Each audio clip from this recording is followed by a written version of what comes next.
Hey guys, let's talk about hydrogen peroxide. So preparation, hydrogen peroxide was discovered by Thénard by the action of sulfuric acid on barium peroxide. It is an important chemical used in pollution control and in treatment of in the effluents.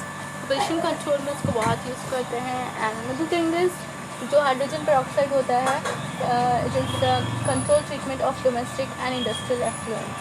Okay.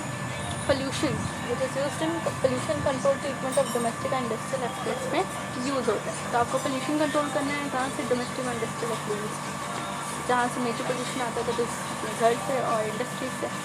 Okay, so preparation देखते हैं. Laboratory method और electrolytic process से होता है, auto reduction process, और देखते हैं. चलो, सो लैबोरेटरी प्रोसेस क्या है कि अगर hydrogen peroxide can be prepared by the action of cold dilute sulphuric acid sodium peroxide hydrated barium peroxide BaO2 8H2. तो सोडियम या बेरियम, तो एनसीईआरटी में बेरियम हाइड्रोजन बेरियम पेरोक्साइड देते हैं BaO2 8 वाटर मॉलिक्यूल्स से, और उसका आपका क्या करना है, उसको आपको एसिडिफाई करना है बाय यूजिंग H2SO4.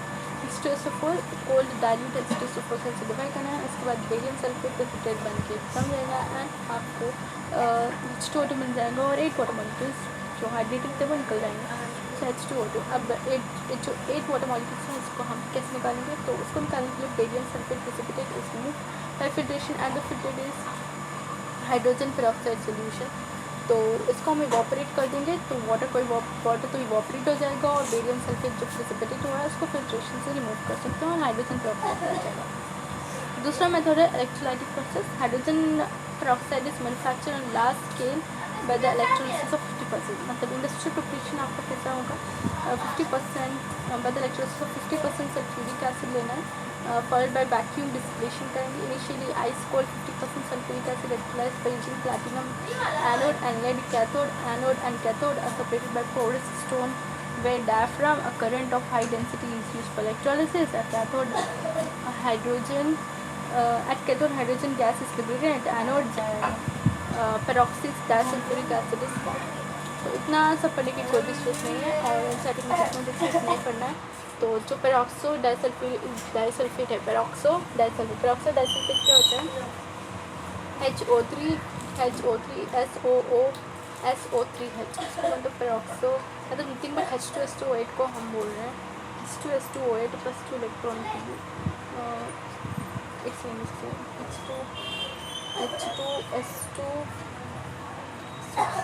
H2SO8 को हम पेरोक्सो डाइसल्फ्यूरिक एसिड डाइसल्फेट बोलते हैं. Peroxo disulphate H2SO8 that is called peroxo disulfate. क्या है? H2SO8. इसका हम इलेक्ट्रोलाइटिक ऑक्सीडेशन पेरोक्सो डाइसल्फेट जो है पेरोक्सो डाइसल्फेट, उसका हम हाइड्रोलिसिस करवाते हैं तो हाइड्रोजन पेरोक्साइड मिलता है. जो पेरोक्सो डाइसल्फेट है वो कैसे बनता है? तो आपको क्या करना है, इलेक्ट्रोलाइटिक आपको क्या करना है, पहले H2SO4 लेना है. इसको इलेक्ट्रिसिटी से ट्रीट करेंगे तो H+ और HSO4- बनेगा. HSO4- जो है HSO4- उस obtained by electrolytic oxidation. तो वैसे यहाँ पे क्या करना है, आपको ज़्यादा दिमाग ख़राब करने की जरूरत नहीं है. यहाँ पे आपको जितना एनसीईआरटी मिलेगी उतना ही रिक्वायर्ड है. तो जो पेरोक्सो डाइसल्फेट है उसका हाइड्रोलिसिस करेंगे तो hydrogen peroxo disulphate that is H2SO8 बनेगा. कैसे? उसके लिए आपको electrolytic oxidation of acidified sulphate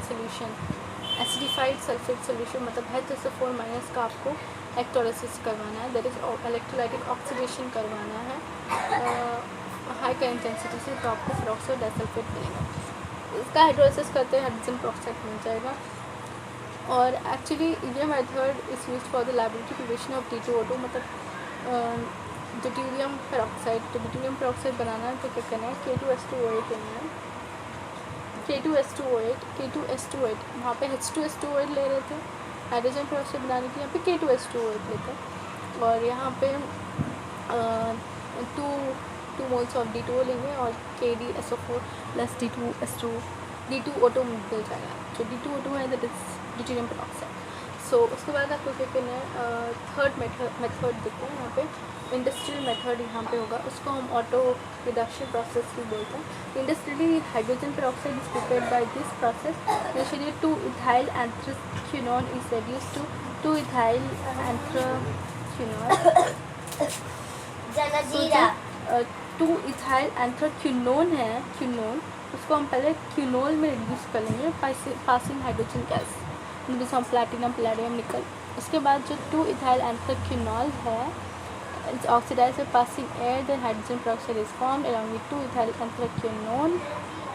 उसके बाद क्या होगा, द ऑटो ऑक्सीडेशन प्रोसेस होगा और यहाँ पे आपको H2O2 मिल जाएगा। जो H2O2 होता है उसको हम कॉन्सेंट्रेट कैसे करेंगे, क्योंकि ये बिल्कुल भी कॉन्सेंट्रेटेड नहीं होता, तो वाटर के साथ ऑब्टेन होता है, तो इसको हम कॉन्सेंट्रेट कैसे करें।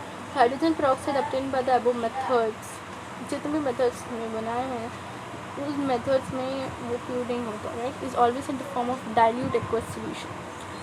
पानी के साथ मिला हुआ होता है, वाटर में डाइल्यूट होता है, वाटर के साथ होता है तो डाइल्यूट होता है। The dilute solution of hydrogen peroxide is carefully evaporated on water bath at 60 degree Celsius to 70 degree Celsius. A considerable amount of water gets evaporated and the concentration of the solution becomes 30%। तो कितना 30%, तो क्या होता है, first तो हम उसका evaporation करेंगे, तो कंसनट्रेशन कितना हो जाता है 30%। तो एक्चुअली हम करते क्या हैं यहाँ पे, इवैपोरेशन करने से 30% मिल गया। This solution is distilled under reduced pressure about 15 mm water distilled at first in 70 degrees Celsius distills over. Repeated distillation is 90% pure hydrogen peroxide. Further considered achieved by cooling hydrogen peroxide solution with mixture of dry ice, sodium, solid carbon dioxide, put dry ice with this solid carbon dioxide and ether. Needle shaped crystals of 100% pure hydrogen peroxide is separated out. So इतना सब में नहीं जाना है, इतना ही कि 1% H2O2 बनता है इन सब मेथड से। तो दिस एक्सट्रैक्टेड विद वाटर, हमेशा वाटर के साथ डाइल्यूट होता है and concentrated to 30% by mass by distillation under reduced pressure. It can be further concentrated 85% by careful distillation under low pressure. The remaining water can be frozen out to obtain pure peroxide, hydrogen peroxide। तो क्या करना है, 30% है by distillation under reduced pressure से मिलता है, और further distillation करोगे तो 85% मिलेगा, लो प्रेशर में करना है। Thus the remaining water can be frozen out to obtain pure H2O2, और 100% प्योर H2O2 चाहिए तो आपको have to cool it with solid ice, dry ice that is solid carbon dioxide. And the physical properties, so anhydrous hydrogen peroxide is colorless, syrupy liquid, थोड़ा सा pale blue होता है अगर इसमें कुछ ब्यूटी है तो, अनहाइड्रस नहीं है तो। Thick layers, it has a bluish tinge. It is immiscible with water in all proportion and forms. It is miscible with water. So I was checking whether you are active or not. So it is miscible with water. Water के साथ मिल जाता है क्योंकि हमने अब तक बनाया water के साथ मिलती ही नहीं है। Miscible with water in all proportion form hydrate H2 to H2. It is more strongly hydrogen bonded compared to that of water. इसका और स्ट्रॉन्ग होता है। एस्टिमेटेड बॉइलिंग पॉइंट इसका 152 degree Celsius, melting point 0.4 degree Celsius. It boils at 85 degree Celsius under the pressure of 68 mm and forms prismatic crystals at -2 degree Celsius. Physical properties check कर सकते हो, जिससे इसका मेल्टिंग पॉइंट 40 से कम है, boiling point इसका 423 है। तो इस तरह से तो यहाँ पे कैलकुलेशन आता है, और इसका स्टोरेज के बारे में बात करते हैं। तो जो सबका पेन वाला पार्ट होता है वो क्या होता है, most painful part is of hydrogen peroxide, मतलब ये चैप्टर का सबसे मेन पेनफुल पार्ट है क्वेश्चंस। तो यहाँ पे मैं क्वेश्चन दिखाऊंगी आपको, ये एनसीईआरटी का क्वेश्चन है। तो यहाँ पे calculate the strength of 10 volume solution of hydrogen peroxide. तो मैं इससे पहले आपको एक कॉन्सेप्ट समझाना चाहूँगी। यहाँ पे अगर आप चेक करें, जब भी मैं बोलूँ कि x सपोज मान लेते हैं x volume of hydrogen peroxide, x volume का मतलब होता है कि अगर मैं इसका 1 लीटर लूँगी, इसमें से 1 लीटर लूँगी तो मुझे x लीटर ऑक्सीजन मिलेगा। इसका मतलब ये होता है। Did you understand yes, suppose मेरे पास एक बॉटल है, मैं मार्केट से एक बॉटल लेके, ये किसका है, हाइड्रोजन पेरोक्साइड का बॉटल है। इस पे कमर्शियली क्या लिखा हुआ है कि इसमें 100 वॉल्यूम हाइड्रोजन, 100 वॉल्यूम लिखा हुआ है। 100 वॉल्यूम का मतलब ये हुआ, सपोज़ ये बॉटल 1 लीटर की है, तो अगर मैं ये बॉटल का 1 लीटर लेती हूँ तो मुझे कितना लीटर ऑक्सीजन मिलेगा, 100 लीटर्स ऑक्सीजन मिलेगा। इसका मतलब ये हुआ, ठीक है। तो क्वेश्चन में यहाँ पे क्या देकर था कि यहाँ पे 10 volume solution of hydrogen peroxide देकर है, कितना, 10 वॉल्यूम, और आपको बोला है कि स्ट्रेंथ निकाल। स्ट्रेंथ क्या होता है ये भी जानेंगे। तो गाइस यहाँ पे इफ़ यू चेक कि यहाँ पे आप चेक करो कि जो 10 वॉल्यूम है, 10 वॉल्यूम मतलब मैं अगर इसका 1 लीटर लेती हूँ तो मुझे तो 2 लीटर फ़ायदा पड़ेगा, 10 लीटर ऑक्सीजन मिलेगा, 10 लीटर ऑक्सीजन मिलेगा। Okay, 10 volume means 10 litre oxygen. अगर मैं इसका 1 लीटर लेती हूँ तो 10 लीटर ऑक्सीजन मिलेगा, 10 लीटर ऑक्सीजन मिलेगा। तो यहाँ पे आप general calculation, I think I need a page, can find page, okay. तो 10 लीटर ऑक्सीजन, तो यहाँ पे रिएक्शन देखो, H2O2 decompose into 1 mole of oxygen and water। तो ये गैस, ऑफ कोर्स ये लिक्विड और ये लिक्विड, ओके। सो 2 मोल्स, यहाँ पे 1 मोल, ठीक है, यहाँ पे 1 मोल, 1 मोल, 1 मोल, वहाँ पे 2 मोल। इसका मतलब 2 moles of hydrogen peroxide is 1 mole of oxygen, STP की बात कर रहे हैं। 2 मोल्स मतलब इसका 2 मोल्स का वेट कितना होगा यार। हाँ, स्ट्रेंथ समझ लेते हैं। तो स्ट्रेंथ क्या होता है, मीन्स बेसिकली स्ट्रेंथ उसका कॉन्सेंट्रेशन होता है। स्ट्रेंथ इज नथिंग बट उसका कॉन्सेंट्रेशन, मीन्स कितना मास इन ग्राम्स 1 लीटर या लीटर सोल्यूशन में है, 1 लीटर सोल्यूशन में, इसको हम स्ट्रेंथ बोलते हैं। सो हम क्या बोलते हैं, स्ट्रेंथ मीन्स कितना mass in grams is present in 1 litre volume of solution, that is nothing but strength. Okay, this is nothing but strength. तो यहाँ पे 2 मोल्स हमें हाइड्रोजन पेरोक्साइड, 1 मोल ऑक्सीजन दे रहा था। तो जो 2 मोल्स हाइड्रोजन पेरोक्साइड के हैं उसका वेट कितना होगा, 2 × 34 होता है। ऑक्सीजन 32 + 2 34, 2 × 34 कितना दे रहे हैं, 2 × 34 कितना दे रहे हैं, 1 litre means STP 22.4 litres of oxygen. Okay, तो यहाँ पे मुझे 10 वॉल्यूम दिखे था, कितना, 10 वॉल्यूम। 10 वॉल्यूम का मतलब क्या है, 10 वॉल्यूम का मतलब क्या है, 10 लीटर ऑक्सीजन मिलेगा अगर मैं इसका 1 लीटर लूँगी। तो यहाँ पे 10 लीटर, तो ये कितना ग्राम्स होगा, ये आ जाएगा। उसके बाद मैं 1 लीटर से कर दूँगी तो मुझे आ जाएगा स्ट्रेंथ। सो इसका criss cross method 68 × 10 divided by 22.4, तो इसको मैं 23 ले लेती हूँ। 680/23, 23 3 ज़्यादा आएगा, 3 × 0 30, तो 30 ग्राम्स मुझे आया, 30 ग्राम्स। मैं वॉल्यूम इन लीटर, तो लीटर कितना, 1 लीटर इज़ 1000 ml × 100, ये अपना स्ट्रेंथ आ जाएगा। ये 0 परसेंटेज स्ट्रेंथ आएगा, तो 3%। सो आंसर कितना हुआ, 3% स्ट्रेंथ है। तो 10 volume of hydrogen peroxide solution का स्ट्रेंथ कितना है, 3%। तो यहाँ पे आप चेक कर सकते हैं, आंसर चेक करते हैं। या आंसर चेक करो गाइस, तो यहाँ पे आपको दिख रहा है साफ कि ये 3% है। तो समझ में आया तो hit the like button, give me a thumbs up and subscribe to my channel and share with your friends। अभी जाना नहीं है, अभी हम बात करेंगे इसके प्रॉपर्टीज़ के बारे में और स्ट्रक्चर के बारे में भी बात करके इसको निपटाते हैं। सो जो स्ट्रक्चर है, hydrogen peroxide has a non planar structure. The molecular dimensions in the gas phase and solid phase are, देखते हैं इसका जो H2O2 का डायहेड्रल एंगल गैस फेस में कितना होता है, 1.5 डिग्री सेल्सियस। गैस फेस में कितना होता है, तो दिस इज इम्पॉर्टेंट पार्ट। ये क्वेश्चन बन के एग्जाम्स में आते हैं कि डायहेड्रल एंगल गैस फेस में हाइड्रोजन पेरोक्साइड का कितना है। क्या पता है इस बार जेई में आ जाए।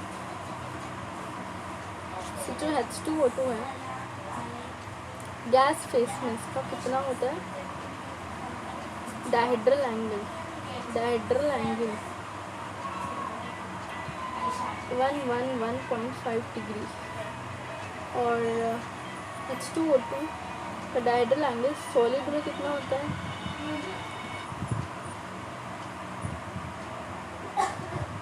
90.2 डिग्री।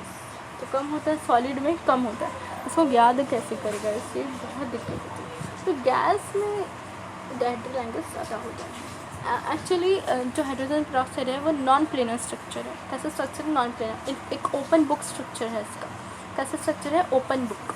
जैसे बुक ओपन रहती है ना, तो कैसा जो बुक ओपन होती है, जो बुक ओपन है, आप अपनी बुक ओपन कीजिए तो जो दो पार्ट्स पकड़ती है बुक के, तो उन दोनों के बीच में जो एंगल है उसको डायहेड्रल एंगल बोलते हैं। तो इसको याद कैसे रखेंगे कि इसका 11.5 डिग्रीज है, इसका 90.2 डिग्रीज है। तो इसको याद कैसे करना है? आपको याद ही नहीं करना है। इसको करना क्या है, गैस में आपको पता है गैस में मॉलिक्यूल्स दूर दूर होता है, उसमें लेस अट्रैक्शंस होते हैं, और सॉलिड में पास होते हैं। इसका मतलब डायहेड्रल एंगल ज़्यादा होता है। ज़्यादा मीन्स 100 से ज़्यादा 11.5 डिग्रीज, और डायहेड्रल एंगल सॉलिड फेस में पास होते हैं तो कम होता है, फिर 100 से कम 90.2। Let's talk about chemical properties की बात करते हैं। इसमें और ज़्यादा पढ़ने की ज़रूरत नहीं है आपको। O bond length, OH bond length, इतना बच्चे में बैठोगे तो दिमाग ख़राब हो जाएगा। लेकिन फिर भी थोड़ा सा बता दूँ, एनसीईआरटी में डायग्राम में देखो तो ओ बॉन्ड लेंथ जो है इसका गैस फेस पे वो पिकोमीटर्स में है 147.5 पिकोमीटर्स। डायग्राम चेक कीजिए, डायग्राम अपनी स्क्रीन पर एकदम साफ विजिबल है। और सॉलिड फेस में 145.8 पिकोमीटर्स, 148.5 पिकोमीटर्स। तो बॉन्ड एंगल और बॉन्ड लेंथ अगर आप देखें तो गैस फेस में डायहेड्रल एंगल ज़्यादा है तो बॉन्ड लेंथ कम होगा। कम मीन्स 150 से कम, दैट इज 147.5।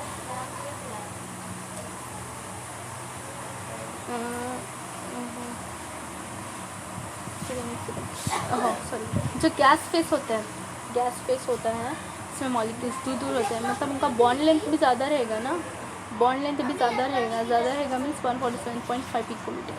और सॉलिड में कम रहेगा, ज़्यादा उतना कम भी नहीं होगा, बस 145.8 पिकोमीटर्स होता है, क्योंकि मॉलिक्यूल तो सेम है ना, H2O2 ही है। तो 145.8 पिकोमीटर्स 150 के आसपास होता है, ठीक है। तो इस तरह से आपको कंपेयर करना है। नेक्स्ट हम बात करते हैं केमिकल प्रॉपर्टीज़, उसके बाद यूजेस की बात करेंगे, फिर ये समाप्त हो जाएगा। So chemical properties means it acts as an oxidizing agent as well as reducing agent, both acidic and alkaline media. Simple reactions are described below. So ये बात बहुत important है। Oxidizing reaction action in acidic medium. Acidic medium में हम एक metal को पकड़ते हैं Fe+2, आयरन को पकड़ते हैं Fe+2 एक्वस, उसमें एसिडिक है, एसिडिक मीडियम में 2H+ और H2O2 पेरोक्साइड लेंगे, हाइड्रोजन पेरोक्साइड, तो Fe+2 फेरस से फेरिक हो जाएगा, ऑक्सीडाइज हो गया ना, ऑक्सीडाइज हो गया, आपको वाटर मिल जाएगा। PbS लेते हैं लेड सल्फाइड, तो ये लेड सल्फेट में कन्वर्ट हो जाएगा PbS। लेड सल्फाइड में इसका ऑक्सीडेशन स्टेट कितना था? +2, और लेड सल्फेट में +6।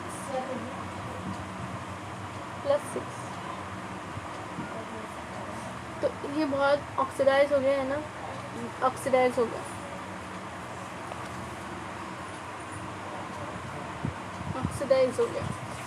Okay. So it got oxidised.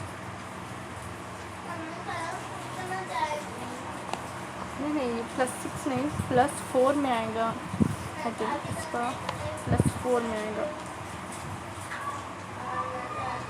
सो ये जो PbS है वो ब्लैक है और PbSO4 एकदम सिल्वरी वाइट है, तो ये वाइट में कन्वर्ट हो जाता है। तो जब आपके पास लेड के पेंटिंग्स होते हैं बहुत पुराने हो गए, तो उसको हाइड्रोजन पेरोक्साइड से ट्रीट करना, वो एकदम चमकने लगेगी। रिड्यूसिंग एक्शन एसिडिक मीडियम, तो ऑक्सीडाइजिंग देख लिया, अब रिड्यूसिंग देख लिया क्योंकि हमने बोला कि दो भी कर सकता है, oxidising as well as reducing acidic and alkaline medium. तो रिड्यूसिंग एक्शन एसिडिक मीडियम लिखते हैं, जैसे कि मेरे पास MnO4 माइनस है, ये एकदम हाई स्टेट में है, प्लस है, अब ये रिड्यूस होगा, H2O2 उसको रिड्यूस करेगा Mn+2, सो +2 हो गया। HOCl है, HOCl प्लस H2O2, तो ये यहाँ पे कन्वर्ट हो जाएगा H3O plus Cl minus plus oxygen, तो ये Cl माइनस रिड्यूस हो गया, Cl माइनस में होगा, +1 से -1। ओके, नेक्स्ट देखते हैं oxidising action basic medium. Basic medium में कैसे ऑक्सीडाइज होता है, बेसिक मीडियम में कैसे ऑक्सीडाइज होता है, तो बेसिक मीडियम में हमारे पास क्या होता है, Fe+2 plus H2O2, Fe+3 2OH minus, Mn+2 plus H2O2, Mn+4 plus 2OH minus. Oxidising action basic medium क्या होता है, +2 से, बेसिक मीडियम में भी +2 से +3 होगा, ऑक्सीडाइजिंग मीन्स ऑक्सीडेशन नंबर बढ़ा, Mn+2 Mn+4 में होगा, ऑक्सीडेशन स्टेट बढ़ गया, +2 से +4। Inducing action basic medium CC, H2O2 plus 2OH minus, OH I2 लिया हमने, I2 क्या होगा, I माइनस में बन जाएगा, MnO4 माइनस Mn+4, MnO2 में बन जाएगा ना, जिस +4 में हो जाएगा, ठीक है। तो एसिडिक मीडियम में वो +7 से +2 हो रहा है, कौन, मैंगनीज, MnO4 माइनस से Mn+2 में बदल रहा है। यहाँ पे बेसिक मीडियम में MnO4 माइनस से MnO2 में बदल रहा है। ओके, स्टोरेज की बात करते हैं, स्टोर कैसे करोगे आप, तो H2O2 decomposes slowly exposure to light, जैसे लाइट को एक्सपोज किया उस स्लोली ऑक्सीजन लिबरेट करना शुरू होता है डिकम्पोजिशन से। In the presence of metal surfaces और ट्रेसेस ऑफ अल्कली, अगर आपके पास मेटल का सरफेस है या थोड़ा सा ट्रेस ऑफ अल्कली, जैसे कि ग्लास कंटेनर्स में थोड़ा होता है, द एबो रिएक्शन इज कैटलाइज्ड, तो ये कैटलिस्ट की तरह काम करते हैं, मेटल सरफेस या थोड़ा सा अल्कली उसमें होगा, तो जैसे ग्लास कंटेनर्स में होते हैं अल्कली थोड़ा सा, सो इज कैटलाइज्ड, ये कैटलाइज्ड हो जाता है। It is therefore store in wax line glass of plastic vessels in dark, तो आप इसको प्लास्टिक ले लो, प्लास्टिक वेसल और वैक्स से कोटिंग कर दो वेसल की, और डार्क में है ना, फिर लाइट में अगर तो डिकम्पोजिशन शुरू करता है। Urea can be added as a stabiliser, तो यूरिया एक नेगेटिव कैटलिस्ट की तरह एक्ट करेगा। यूरिया कैसे एक्ट करेगा गाइस, यूरिया एक्ट करेगा एक नेगेटिव कैटलिस्ट की तरह।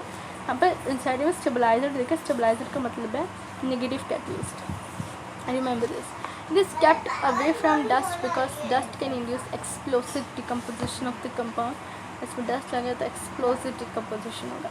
एक्चुअली H2O2 का यूज़ क्या है ये हम देखते हैं, ये मेडिकल यूज़ में भी बहुत यूज़ होता है। So let's talk about it, uses में क्या होता है, means its wide scale use had led to tremendous increase in the industrial production of H2O2. Some of the uses are listed below.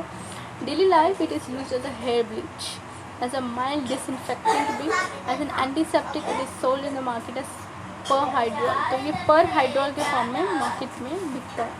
परहाइड्रोल मतलब क्या होता है, परहाइड्रोल कितना परसेंट हाइड्रोजन पेरोक्साइड को परहाइड्रोल बोलते हैं, ये अक्सर क्वेश्चन के फॉर्म में आ जाता है। अगर आप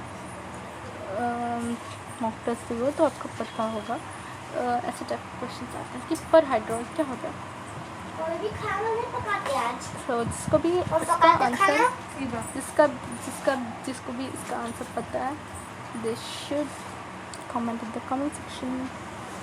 तो परहाइड्रोल क्या होता है, 30% weight by volume solution of hydrogen peroxide is marketed as 100 volumes hydrogen peroxide with the commercial name perhydrol. Perhydrol means 30% strength, 30% weight by volume, 30% weight by volume of hydrogen peroxide या फिर 100 volume of hydrogen peroxide. It is used to manufacture chemicals like sodium perborate and percarbonate, which are used in high quality detergents. So ये आप कहाँ use करते हो, it is used to manufacture chemicals like sodium perborate polycarbonate which are used in high quality detergents में इसको use करते हैं, थोड़ा सा ऑक्सीडाइजिंग कैपेबिलिटी दिखाते हैं तो अच्छे से क्लीन हो जाते हैं, तो which are used in detergents, quality detergents. So it is used in the synthesis of hydroquinone, tartaric acid, in certain food products and pharmaceutical like cephalosporin. Cephalosporin में होता है. So it is used in the synthesis of hydroquinone, tartaric acid, certain food products and pharmaceutical like cephalosporin.